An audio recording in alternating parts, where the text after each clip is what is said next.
Përshëndetje nderuar miq, ja ku jemi sërish në emisionin ton Realitete Ekonomike. Kemi ndenë të jemi të mikpritur në mjediset e punës të zotit Eduard Gjokutaj, ekspert pranë Altak. Zoti Gjokutaj, ju faleminderit që na mikpritët. Faleminderit. E për intervistën. Së bashku me zotin Gjokutaj do të bisedojmë lidhur me raportet tregtare, marrëdhëniet dypalëshe, Bashkimi Evropian, Kinë, si një domosdoshmëri edhe për zhvillimin e ekonomisë barbotërore, edhe për zhvillimin e ekonomisë sonë, sepse janë dy partnerë si Bashkimi Evropian edhe Kina shumë të rëndësishëm për ekonominë shqiptare, për ekonominë tonë. Me Bashkimin Evropian japim dhe marrim pjesën më të madhe të importeve dhe eksportave, ndërsa Kina është partneri i dytë më i rëndësishëm në nivel të importeve për Shqipërinë. Dhe pikërisht doja t'ju pyesja zoti Gjokutaj, në fund të qershorit të këtij viti, Bashkimi Evropian dhe Kina njoftuan krijimin e një mekanizmi të ri konsultimesh për tregtinë dhe investimet, duke sinjalizuar nga të dyja palët gatishmërinë për të menaxhuar mosmarrëveshjet përmes dialogut. Megjithatë, në fillim të këtij muaji, pikërisht në korrik, presidentja e Komisionit Evropian, zonja Ursula von der Leyen, deklaroi se Bashkimi Evropian pret rezultate konkrete dhe se në mungesë të tyre ai mund të ndërmarrë masa të mëtejshme shtrënguese për tregtinë me Kinën. A janë këto dy zhvillime kontradiktore në gjykimin tuaj? Po, në atë çfarë ndërtohen marrëdhëniet dypalëshe edhe shumëpalëshe, natyrisht nuk mund të thuash që ka një kontradikt, pasi marrëveshjet nuk janë thjesht një linjë lineare, po janë tërhiqje LSO, apo në një farë mënyrë përdoret edhe presioni, por edhe pjesa e negociateve. Të gjitha kanë të bëjnë me linjat që do të ruaj se cili partner në respektim të asaj që ata kanë interesin. Ndërsa Europa në atë çfarë ajo shikon e konsideron tashmë Kinën një partner të besueshëm dhe serioz, por nga ana tjetër, nisur nga e kaluara, nisur nga ato çfarë u detyrua të ndryshojë në botën aktuale, nga një globalizëm pa kufi në një proteksionizëm, por i cili do fre dhe do limite, ajo pikërisht kërkon këto lloj qasjesh të tilla që të garantoj atë çfarë kanë interesin e tyre dhe nga ana tjetër t'i tregoj dhe atë çfarë ka objektiv dhe synim në arritjen e gjithë kësaj marrëveshje. Dhe nga ana tjetër e njëjta gjë ndodh edhe me partnerin tjetër që është Kina, i cili vetvete e kupton tashmë që potenciali i tij është më i madh se çka që më përpara, është më i përdorshëm dhe ka depërtuar edhe më shumë se disa vite më parë në tregun evropian, edhe pa miratimin ndoshta të institucioneve të BE-s që ka lidhje me marrëdhëniet që kanë individët me tregjet. Në gjykimin tuaj, a ndikon inflacioni i rritur në vendet anëtare të Bashkimit Evropian në këtë qasje, sepse ne dimë që me krizën dhe bllokimin e ngushticës së Hormuzit, BE-ja, vendet e BE-s janë shumë të varura nga nafta që vjen nga kjo ngushticë dhe pikërisht ky inflacion i rritur më shumë se sa le të themi në 2 muajt e parë në shkurt të këtij viti, a ka ndikuar në këtë strategji negociuese që ju e përshkruat në pyetjen e parë? Mendoj që më së shumti inflacioni ka një qasje që ka të bëjë me tregjet e brendshme të BE-s, pra me vendet e BE-s, dhe natyrisht ka një ndikim, pasi kur thua inflacion, thua një rritje të kostove, por është i tillë në atë mas që ka qenë i menaxhuar dhe ka një trend rënës dhe natyrisht kjo reflektohet në mënyrën se si kreditimi i ekonomisë nëpërmjet normave të interesit ka një stabilizim të shpallur nga Banka Qendrore Evropiane dhe në tërësi bizneset europiane të cilat kërkojnë një zhvillim dhe një akses të rritur në tregjet kineze, të cilin deri tani se kanë pasur dhe natyrisht ky është një nga synimet e asaj çfarë mundet të arrihet me marrëveshjen që kanë bërë me mekanizma të rinj dhe një inflacion më i rritur për te atyre çfarë është deri më sot e dëmton në atë proces, pasi e bën më të pafavorshëm karshi asaj çfarë Kina në fakt ka të kundërtën e kësaj, ka një zhvillim shumë më të madh, por ka problemet e brendshme të lidhura me atë çfarë ka të bëjë me zhvillimin cilësor, me mënyrën se si duhet të menaxhojë burimet e brendshme dhe konsumin dhe nga ana tjetër edhe me qasjen që Kina tashmë nuk i mjafton thjesht pjesa e menaxhimit të burimeve natyrore që ajo ka në dispozicion nga tregjet, por i duhet një treg i ri, i garantuar dhe me një qasje më smart për të ardhmen. Sa e rëndësishme është Kina, ekonomia e saj për ekonomitë e vendeve anëtare të Bashkimit Evropian në gjykimin tuaj dhe a kanë ndonjë alternativë për të zëvendësuar nevojat e mëdha që kanë për marrjen e mallrave dhe shërbimeve nga tregu gjigant kinez? Mendoj që pjesa e tregut kinez, apo eksportet kineze, jo më kot I ka dalë nami deri të paktën para ca kohë si fabrike e botës, me qëllimin që kjo fabrike e botës ta eksportonte dhe ja ka dalë me sukses. Nga ana tjetër, synimet ekspansioniste të modelit të qeverisë kineze, të cilat lidhen me ato nismat një brez, një rrugë, me nismat infrastrukturore në tërësi, me zhvillimin e mënyrës se si ajo I qaset ekonomive të botës së tretë, atyre që janë të pazhvilluar apo në zhvillim, dhe duke hyrë tashmë edhe në tregun evropian fuqishëm, sidomos në zemrën e asaj çfarë ka pasur deri më sot Europa në industrinë automotive, por nga ana tjetër dhe në ato çfarë ka aspirat për tranzicionin e gjelbër nëpërmjet kostos së lirë të fotovoltaikëve, nëpërmjet mënyrës se si teknologjia kineze dhe ato çfarë ajo ka synim të ndërtuar me botën tashmë, po I ekspozon përmjet atyre ftesave të ndryshme për bizneset, duke I përfshirë më shumë, por nga ana tjetër edhe duke hyrë në mënyrë të heshtur në të gjithë perimetrin që rrethon Bashkimin Evropian, të mos harrojmë Ballkanin, I cili është ende I pa integruar në BE, por është në disa nga vendet e Ballkanit që janë dhe në një farë mënyrë në pararoj, Malizi, po qoftë dhe Serbia, me një profil më të ulët, kanë një tendencë që të gjitha këto të kenë një zhvillim dhe një investim në rritje nga tregu kinez. Dhe gjitha kjo, natyrisht, Europës I intereson ta menaxhojë më së miri në kushtet e një bote të re, e cila tashmë nuk është bipolare, por është multipolare dhe Kina është një nga ato që që po rritet vazhdimisht në atë mënyrën e saj. Ju përmendët me të drejtë industrinë automotive, cilat janë shqetësimet kryesore të Bashkimit Evropian, të vendeve anëtare të tij, dhe si mund të zgjidhen ato në raport me bashkëpunimin tregtar me Kinën, ekonominë e dytë më të madhe të botës? Po Bashkimi Evropian, ato që mund ta quajmë si presion që I bën ekonomisë dhe tregut kinez, ka shqetësim pjesën e një konkurrueshmërie të pabarabartë. Por nga ana tjetër, edhe pjesa e një pabarazie në reciprocitetin e aksesit që kanë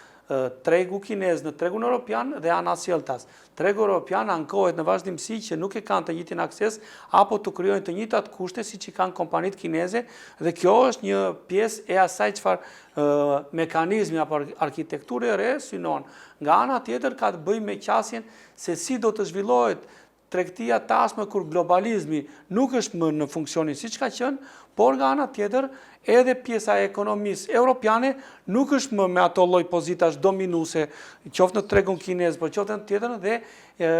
në një farë mënyre ka të bëjë me menaxhimin e vartësisë që ka krijuar tregu evropian ndaj ekonomisë kineze, të cilën përpiqet tashmë, qoftë në aspektin e burimeve natyrore, qoftë në aspektin e produkteve, ta rikuperojë në një fazë të tillë që të jetë graduale dhe me një qasje sa më pak të dëmshme për bizneset evropiane, dhe nuk mundet do të vendosi kushte pasi penetrimi I ekonomisë kineze në Europë tashmë është I tillë që çdo vendim I njëanshëm apo çdo vendim I menjëhershëm ka impakte direkte për atë që merren masa, por ka shumë impakte për partnerin dhe sidomos për individët që janë konsumatorë. Dhe të mos harrojmë që ekonomia europiane, një pjesë të zhvillimit të saj tashmë e bazon te konsumi, dhe duke qenë e tillë, natyrisht që dëmton atë planifikim dhe atë program që ka të bëjë qoftë me qasjen aktuale të trendit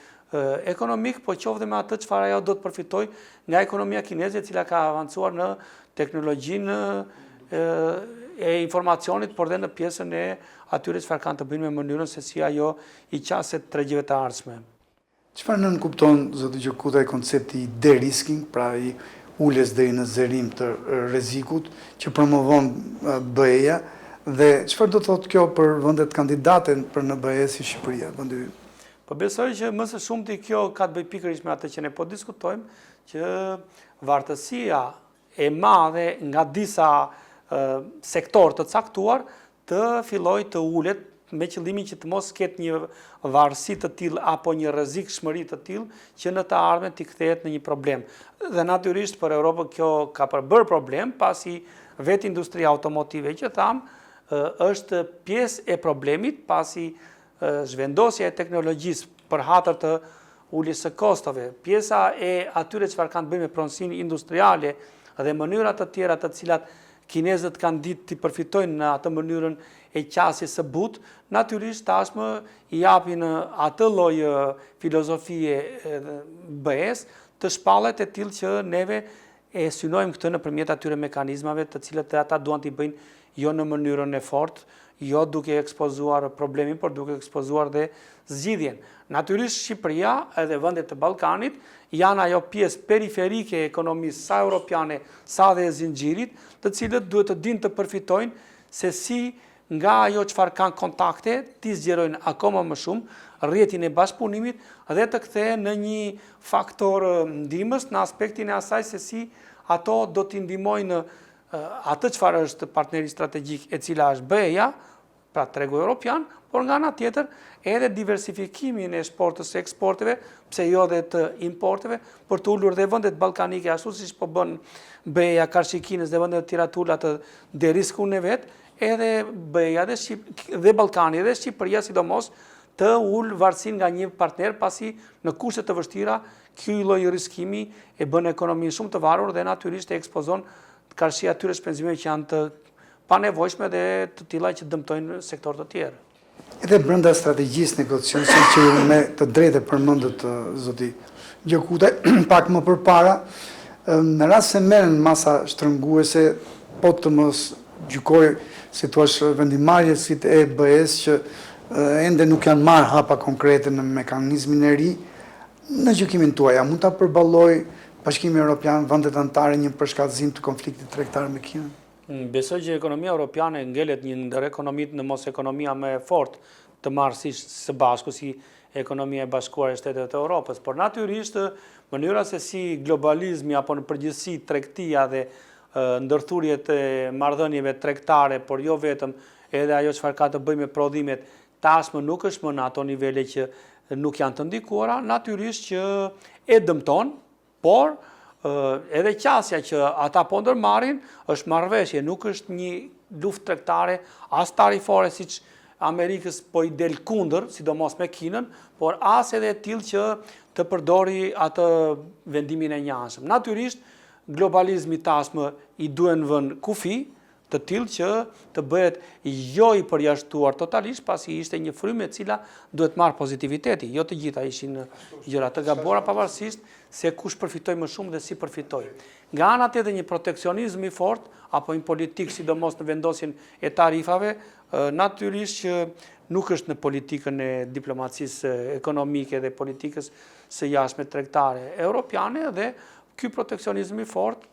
është në planin e fundit të asaj çfarë ajo ka ekspozuar dhe tashmë po ndiqet një rrugë ndërmjetme. Pra asnjë të themi marrëveshje pa vendosur disa kufizime, por as dhe kufizime të mëdha pa vendosur disa tolerime të tilla që në një aspekt afatgjatë ndihmojnë ekonominë europiane të bëhet e fortë njësoj si përpara dhe të zhvendoset drejt asaj që ajo tashmë i ka vendosur ambicje teknologjisë,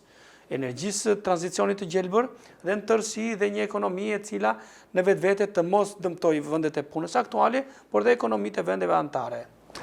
Në këtë qasje strategjike që ju e përmendët me të drejtë në të përgjigje të së parafundit, zoti Gjokutaj,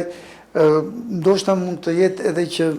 Bashkimi Evropian mund të kërkojë pak kohë në mënyrë që të sjellë në nivelin e dur të gjitha aftësitë e saj prodhuese, por edhe të përdorimit të teknologjisë lartë, të informacionit dhe të inteligjencës artificiale. Ju duket rruga më e dobishme e zgjedhur në mënyrë që ky bashkëpunim tregtar të jetë sa më efektiv për të dyja palët, pra për vendet anëtare të Bashkimit Evropian edhe për vetë Kinën, duke parë që edhe për ne si Shqipëri interesi është shumë i gjallë nga që kemi tek të dy palët të partnerët tanë kryesor ekonomik. Është tashmë një rrugë e detyrueshme për të zgjedhur, një rrugë praktike dhe natyrisht dhe e dobishme për sa kohë ajo vlerësohet si e tillë që do të bazohet mbi këto parime të reciprocitetit, të mësimeve, të gabimeve të kaluarës për sa i përket mënyrës se si u tolerua marrëdhënia e tillë që për hatër të uljes së kostove, për hatër të mënyrës se si duheshin marrë ato çfarë ishin përfitime, që dua në pjesën e standardeve, pra vlerave europiane dhe natyrisht Europa tashmë e ka kuptuar pak me vonesë që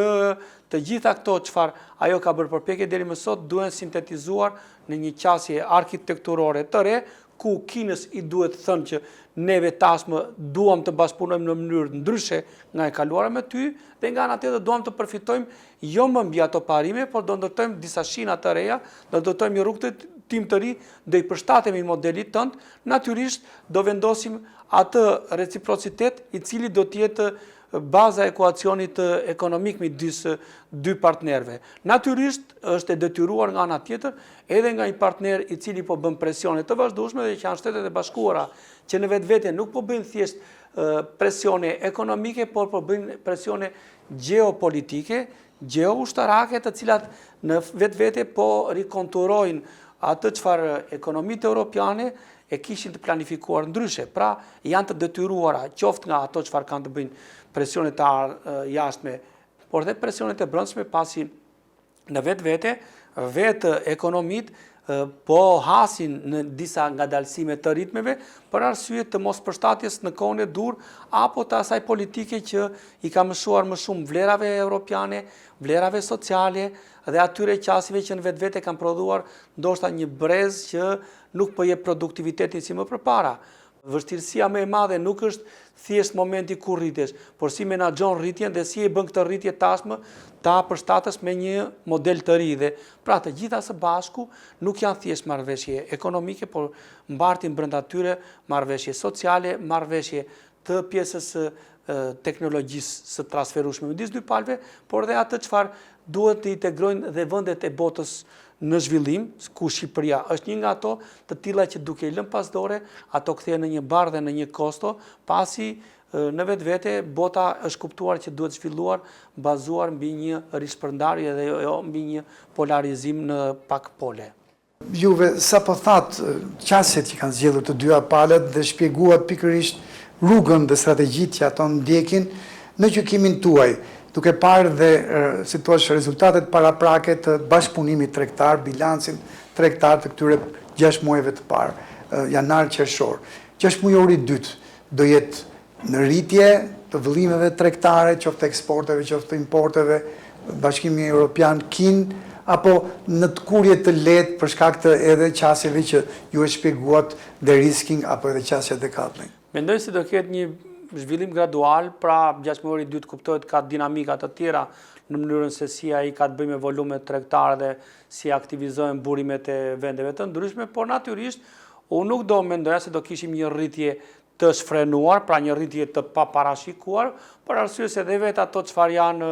organizata që monitorojnë ekonomitë botërore janë konservative në aspektin e zhvillimit për arsye të ndërhyrjeve të situatave geopolitike që në zinxhirët e faktorëve ndikues, natyrisht që japin ato lloj efektesh që të gjitha ekonomitë me rritjen e kostove, sidomos të karburanteve në tërësi, por dhe rritjen e kostove pastaj zinxhir të transportit, rritjen e kostove të brendshme, presionet sociale në rritje për arsye të rritjes së kostove të jetesës, të gjitha këto ndikojnë që qeveritë të mos ta kenë mendjen vetëm në zhvillimin e tillë që të kenë rritje për rritje, por të menaxhojnë dhe burimet që kanë për politika sociale të cilat vetvete duket se kanë një reflektim shumë më të thellë, qoftë në rastin e ekonomisë kineze dhe vendimeve që ajo ndërmerr bazuar mbi planet 5-vjeçare, por qoftë të atyre çfarë bëja në nismat që po merr, po tregojë të kujdesshme që jo t'i zhvilloj më tej, pasi BEA është në pararojën e vendeve të botës në aspektin e mënyrës se si e trajton në përgjithësi qytetarin për mbrojtje sociale, por të menaxhojë dhe tregojë të kujdesshme që nga njëra anë të përballoj sfidat që vijnë, nga ana tjetër ato çfarë i mbeten për t'i pasur në kujdes në të ardhmen dhe të mos humbas standardet. Pra, përpiqet të ruaj vlerat, por duke u treguar më njëkohësire në aspektin e menaxhimit të atyre burimeve që deri më sot nuk e kanë pasur atë lloj fokusi, të ndikuar ndoshta edhe nga ajo situatë që ka qenë më e mirë ekonomia dhe ka qenë më e tillë që më ndikuese. Zoti Gjokutej, faleminderit shumë për këtë intervistë që na dha sot. Faleminderit. Të nderuar miq, ju faleminderit që na ndoqët dhe mirupafshim takimet e ardhshme.